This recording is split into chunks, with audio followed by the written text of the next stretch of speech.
ഇന്ന് ഏപ്രിൽ മാസം 30 ബുധനാഴ്ചയും തുടർന്നുള്ള ദിവസങ്ങളിലും അറിഞ്ഞിരിക്കേണ്ട വളരെ പ്രധാനപ്പെട്ട സർക്കാർ അറിയിപ്പുകളാണ് ഇന്നത്തെ വീഡിയോയിലൂടെ ഷെയർ ചെയ്യുന്നത്. ആദ്യത്തെ പ്രധാന അറിയിപ്പ്, സംസ്ഥാനത്തെ 62 ലക്ഷത്തോളം വരുന്ന സാമൂഹ്യ സുരക്ഷാ ക്ഷേമനിധി പെൻഷൻ ഗുണഭോക്താക്കൾക്ക് കുടിശ്ശിക തീർത്തുള്ള വിതരണം സംസ്ഥാന സർക്കാരിന്റെ ഭാഗത്തു നിന്നും നാളെ മുതൽ നടപടിക്രമങ്ങൾ ആരംഭിക്കുന്ന സാഹചര്യത്തിൽ ഇന്ദിരാഗാന്ധി ദേശീയ വാർദ്ധക്യകാല പെൻഷനുകൾ, വിധവാ പെൻഷനുകൾ, ഭിന്നശേഷി പെൻഷനുകൾ കൈപ്പറ്റുന്ന 8 ലക്ഷത്തോളം വരുന്ന NSAP പെൻഷൻ ഗുണഭോക്താക്കൾക്കുള്ള 200 മുതൽ 500 രൂപ വരെയുള്ള കേന്ദ്രവിഹിത വിതരണം ആധാർ അധിഷ്ഠിത ബാങ്ക് അക്കൗണ്ടുകളിലേക്ക് ആരംഭിച്ചു. ഏപ്രിൽ മാസത്തിലെ പെൻഷൻ വിഹിതത്തിൽ കുറവ് വന്നിട്ടുള്ള ഗുണഭോക്താക്കൾക്ക് തുക എത്തിച്ചേരും. മെയ് മാസത്തിൽ ധനവകുപ്പ് പ്രഖ്യാപിച്ചിട്ടുള്ളതുപോലെ തനത് മാസത്തിലെ പെൻഷൻ തുകയോടൊപ്പം ഒരു ഗഡു പെൻഷൻ കുടിശ്ശിക കൂടി ചേർത്ത് 2 ഘട്ടങ്ങളിലെ ഗുണഭോക്താക്കൾക്ക് അക്കൗണ്ടുകളിലേക്കും കൈകളിലേക്കും വിതരണം പൂർത്തിയാക്കും. ഇതിനായി 1800 കോടി രൂപ അനുവദിക്കുമെന്ന് ധനമന്ത്രി KN ബാലഗോപാൽ വ്യക്തമാക്കി. പെൻഷനും മറ്റ് ആനുകൂല്യങ്ങളും വിതരണം ചെയ്യുന്നതിലേക്കായി സഹകരണ ബാങ്കുകളുടെ കൺസോർഷ്യമടക്കം രൂപീകരിച്ച് തുക സമാഹരിക്കൽ നടപടികൾ ആരംഭിച്ചു. ഈ സാഹചര്യത്തിലാണ് 24.46 ലക്ഷത്തോളം വരുന്ന വീടുകളിൽ പെൻഷൻ തുക സ്വീകരിക്കുന്ന ഗുണഭോക്താക്കൾക്ക് ധനവകുപ്പിന്റെ പ്രത്യേക അറിയിപ്പ് എത്തിയിരിക്കുന്നത്.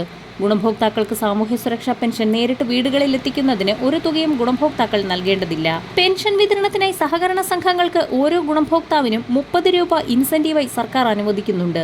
അതിനാൽ വിതരണക്കാർക്ക് ഗുണഭോക്താക്കൾ അധികമായി യാതൊരു തുകയും നൽകേണ്ടതില്ല എന്ന് തദ്ദേശ സ്വയംഭരണ വകുപ്പ് അറിയിച്ചു. ഇത്തരത്തിൽ ഏതെങ്കിലും ഉദ്യോഗസ്ഥർ വിതരണത്തിനായി തുക ആവശ്യപ്പെടുന്ന സാഹചര്യത്തിൽ പെൻഷൻ അനുവദിക്കപ്പെട്ട തദ്ദേശ സ്ഥാപനങ്ങളുമായി ബന്ധപ്പെട്ട് ഗുണഭോക്താക്കൾക്ക് പരാതി സമർപ്പിക്കാവുന്നതാണ്. അടുത്ത പ്രധാന അറിയിപ്പ്, കേരള കർഷക തൊഴിലാളി ക്ഷേമനിധി ബോർഡിൽ അംഗങ്ങളായിട്ടുള്ളവർ പ്രത്യേകം ശ്രദ്ധിക്കുക. 2020 മുൻപായി ക്ഷേമനിധി ബോർഡിൽ അംഗത്വമെടുത്തിട്ടുള്ളവർ, വിവിധ ആനുകൂല്യങ്ങൾക്കായി അപേക്ഷ വെച്ചിട്ടുള്ളവർ ഇതിന്റെ പുതുക്കൽ നടപടികൾ നടത്തേണ്ടതാണ്.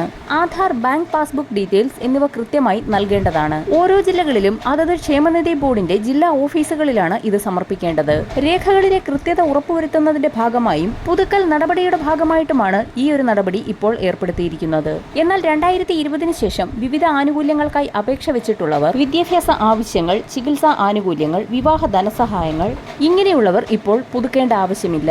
2020 വർഷത്തിന് മുൻപേ കർഷക തൊഴിലാളി ക്ഷേമനിധി ബോർഡിൽ അംഗത്വമെടുത്തവർക്കാണ് ഇപ്പോൾ അറിയിപ്പെത്തിയിരിക്കുന്നത്. ഇതോടൊപ്പം തന്നെ ജനന സർട്ടിഫിക്കറ്റുകൾ നൽകാത്തവർ അത്തരം രേഖകൾ, ഇതോടൊപ്പം തന്നെ SSLC ബുക്കിന്റെ പകർപ്പോ ഇതോടൊപ്പമുള്ള രേഖകളോ സമർപ്പിക്കേണ്ടതാണ്. ക്ഷേമനിധി ബോർഡിൽ നിന്ന് ലഭിക്കുന്ന പാസ്ബുക്കിൽ ഗുണഭോക്താവിന്റെ ഫോട്ടോ ഉൾപ്പെടെയുള്ള കാര്യങ്ങൾ പതിപ്പിക്കണമെന്നുള്ള അറിയിപ്പുകൾ കൂടി ഇപ്പോൾ എത്തിയിരിക്കുകയാണ്. വരും ദിവസങ്ങളിലെ സർക്കാർ അറിയിപ്പുകൾക്കായി ചാനൽ സബ്സ്ക്രൈബ് ചെയ്യാൻ മറക്കാതിരിക്കുക.